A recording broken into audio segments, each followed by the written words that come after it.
So the new Risk of Rain DLC, Seekers of the Storm, is finally out, and the reception from the community has been mixed, to say the least. So I wanted to create a video to go over each element of the DLC and rate it out of 5 stars to see how accurate these initial reactions are. I will be rating 6 areas of the DLC: stages, items, survivors, enemies, the new boss fight, and all the small additions like shrines, skins, artifacts, and music. After looking at these 6 pieces, I will give the DLC a final rating to see if it matches that of the community. Let's start with the stages. The DLC introduced 6 new stages, only 5 of which have been discovered so far. So let me know if you guys know anything about the 6th hidden stage in the comments below, and subscribe while you're down there for more Risk of Rain 2 content multiple times a week. The new Stage 1 map is Shattered Abodes. This map is gorgeous, and I love the layout for a Stage 1. It just looks like it fits super well. I enjoy how open it is, and the crater in the middle is a really cool center point. The new Stage 2 map is Reformed Altar. This is also a beautiful map, and might be my new favorite map in the game. It has open areas to fight, but also small tunnels and ramps to escape enemies. It feels full without feeling cramped. The new Stage 3 map is Treeborn Colony. This is where we start to fall off a little. The map is a combination of Sundered Grove and Scourged Acres. There are circular platforms that are connected by really thin bridges. Luckily, the floor isn't that far if you fall, but traversing this with low speed seems like it would be very difficult. Also, if anyone knows what these fruits do, let me know. They act similarly to the eggs on Siren's Call that spawn Awu, but I've only found 4 of them and nothing has happened. The new Stage 4 is Prime Meridian. This is where you fight the false sun, and appearance-wise, it looks incredible and perfectly ominous. However, the meteors that crash into you are so unfun. They track your movement and predict where you are going next, so you can't really dodge them if you have low speed. And they can even hit you in the air if you jump. The pillars could be a fun touch, but they just give barrier as far as I know, so not super fun. The new Stage 5 looks dope, but it's super vertical, which is a huge issue for survivors with low mobility. It's also pretty dark, and the floor is lava, which hurts you. It's also significantly smaller than Sky Meadows, but makes up for that size by being tall, which again isn't great. Finally, we have the stage variants, which you can only see if you loop. These honestly are really lame for the sole reason that the stage aesthetic and cooler stages mods have been around for so long and are so much better. Why only add one variation of a few stages when every stage could have 5 to 6 different variations? Overall, my rating for the new stages in Seekers of the Storm gets a 2.5 out of 5 stars. The ideas are all there, but the execution is shaky. Now let's talk about the items. I won't go into each one because they added a total of 16 items and 1 equipment, but let's talk about what they did right and what they did wrong. The white items are very underwhelming.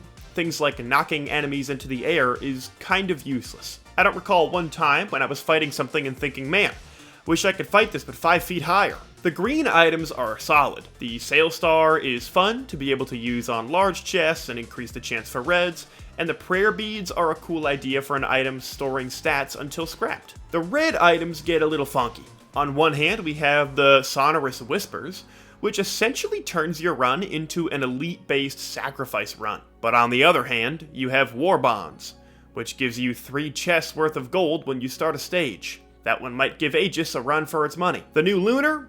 I don't even know how that one works, so I'll leave that one up to you guys to rate. And the new equipment is actually just a Dios at the rarity of an equipment, but with the bonus of also being able to revive teammates and still being usable for healing after. Overall, I gotta give the items a 1.5 out of 5 stars. There are a few cool ones, but a lot of them are really lame, and the new equipment is busted. Not to mention there were 0 speed items added to the game, meaning there's now an even smaller chance of a movement item from a chest. Now let's look at the 3 new survivors. We have Seeker, Chef, and the False Sun. Starting with Seeker, she is cool. I think a lot of her abilities are really unique and creative, but her low range and abysmal damage makes her feel really underpowered. I genuinely enjoy having a Helldivers-esque quicktime event but standing still for 3 seconds will get you killed almost every time. And the ability barely does anything on its own, so it feels more like a chore than a cool ability. Chef was so hyped coming into this game, but having never played Chef in Risk of Rain 1, I came in unbiased. I also think Chef is underpowered. The flamethrower has absolutely no range, and the primary feels terrible to use, but that may just be a skill issue. The roll and the glaze do feel pretty great though. Finally, the False Sun. He might be my favorite out of the 3, but he does feel clunky. His whole thing is being tanky and dealing large amounts of damage, but I'm a Huntress main. I like zipping around the map quickly. That being said, the laser is fun, and the giant hammer slam is a great band proc. Overall, the survivors get a 2 out of 5. They feel underpowered, and a few of the abilities seem pretty useless in runs. They also focus a lot on healing, which means they're going to be even harder in Eclipse. Now let's talk about the enemies. They added 3 new basic enemies to fight, not including the False Sun, and 2 new elite types. The Child is a straight up menace and teleports ridiculously far, and the fact that it can appear on stage 1 alongside Bison and Golems is insane. The Scorchworm is also alright. It spends most of its time underground, which is annoying, but they haven't been a huge issue for me so far. The Halcyonite is actually really cool. It's a new concept with new attacks, and the laser is a lot like a Golem laser. It's easy to dodge, but does a lot of damage, and can get lost if you're fighting in a group. I also love the usage with it being the new Halcyon Shrine focus. The first new elite type is Gilded. They are seemingly really tanky, and their gimmick is they steal your gold if you deal damage to them when they have their shield up. This would be a fine concept if AoE attacks didn't trigger it, but they do. Even long-lasting bleed will steal your money, which feels terrible. The other elite type is Twisted. These little fuckers can only be found in a looping run, and they work basically the same way as Gilded. If you deal damage to an enemy within their shield, the damage is reflected back at you. Yes, again, AoE counts. So you have to kill the Twisted first, but if you have AoE, you are getting bodied. Especially since the reflected damage can go through walls for some reason. Overall, the enemies get a 1 out of 5. There just isn't enough here, and what is here feels more annoying than fun. Now let's talk about the boss fight. Phase 1 is fine. The False Sun is designed well and has a variety of attacks, including a dash that you can predict, hammer swings, some AoE lightning, as well as a ranged attack. Phase 2 is where the bullshit begins though. There are 2 new additions to this phase. The first, Golems spawn in to assist False Sun. This is fine. Helps you use your AoE, and adds a challenge of avoiding their lasers in the battle. The real issue is the False Sun's laser. At any moment, the False Sun can hit you with a lock-on laser that cannot miss. The only way to dodge it is to hide behind a pillar, but then the golems get you. And the laser isn't like a stone titan, no. This laser will end your run in 1.5 seconds. Having an attack that you cannot dodge from a final boss is part of the reason Voidling sucks so much. But wait, there's more! It gets worse. And actually, so much worse. Phase 3 is absolutely garbage. Honestly, the only part of this phase that's worth mentioning is the laser. It comes back. But what makes it even worse this time is that the False Sun removes your skills. No, not your items, your skills. Meaning while he's lasering you with a hit scan attack that is unavoidable unless perfectly hiding behind a thin pillar, you can't attack back. You can't even use a dash to try to make it to a pillar in time. Look, I'm not even upset that the fight is hard.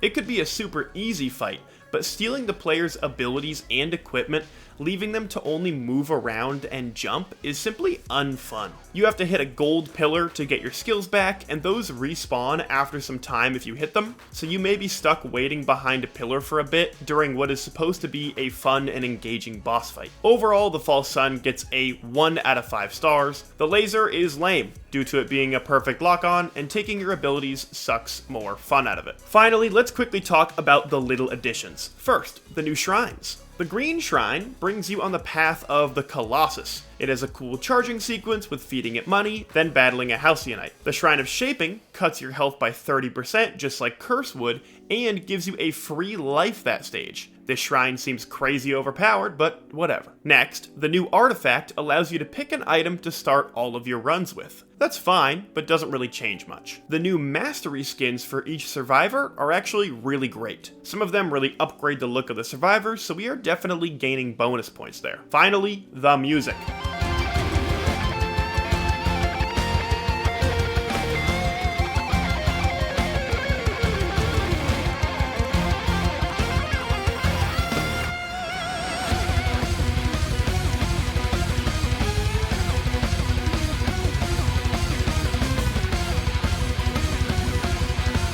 I will say it for everyone in the back. Chris, don't miss. This shit is fire, and I will not hear any of you out if you disagree. Overall, the other additions get a 4 out of 5 stars. Nothing really that bad, and a few really solid elements. Now we could stop here. I could average these out and tell you that Seekers of the Storm gets a 1.7 out of 5 stars, and that would be fine. You would all think it was kinda bad and go on your way. But I left out a category. I left out a category so heinous, it brings the rating all the way down to a 0. It's time to talk about the bugs. Now, if you haven't heard already, this DLC is riddled with bugs. I'd be keen to believe we have over 100 bugs recorded at this point. Let me list a few so you get an idea. Loader movement is too fast. Mercenaries eviscerate and blinding assault barely work. Acrid can't collide with walls or ceilings anymore. You can spawn under a stage, times as often. Multi-shops and adaptive is invincible if he gets a warped enemies echo go through walls way more. On Xbox, you can only menu with Mando 13 different times. Ubisoft Fire has insight not wondering bigger items when you come by here to use them. Single-player average terminals aspects are now 100 times more common. And they removed host skipping and made pot rolling almost impossible. The crazy part is, I could keep going. These are only some of them. So please let me know more bugs you found in your game in the comments so we can get a full list together between all the Risk of Rain communities. So now that we've gone over the bugs, what's the final verdict? 0 out of 5 stars. Truly. The DLC has some really cool pieces that I enjoy a lot, but there were a number of bad decisions with items and enemies, and just a massive oversight of any playtesting. I encountered like 10 to 15 of the bugs I just listed, and I only played for 1 day. How did any playtester see blacked out multi-shops and let that slide? You're telling me no one fought Mithrix while holding Shaped Echo? How does a big company like Gearbox let things like that slip without noticing? Unless they just didn't care. And that just might be the case. I hope you all found this helpful, and if you're still here, hit that subscribe button. The DLC may be ass, but I'm still going to be making crazy Risk of Rain content for the foreseeable future. And with all that being said, I will see you next time.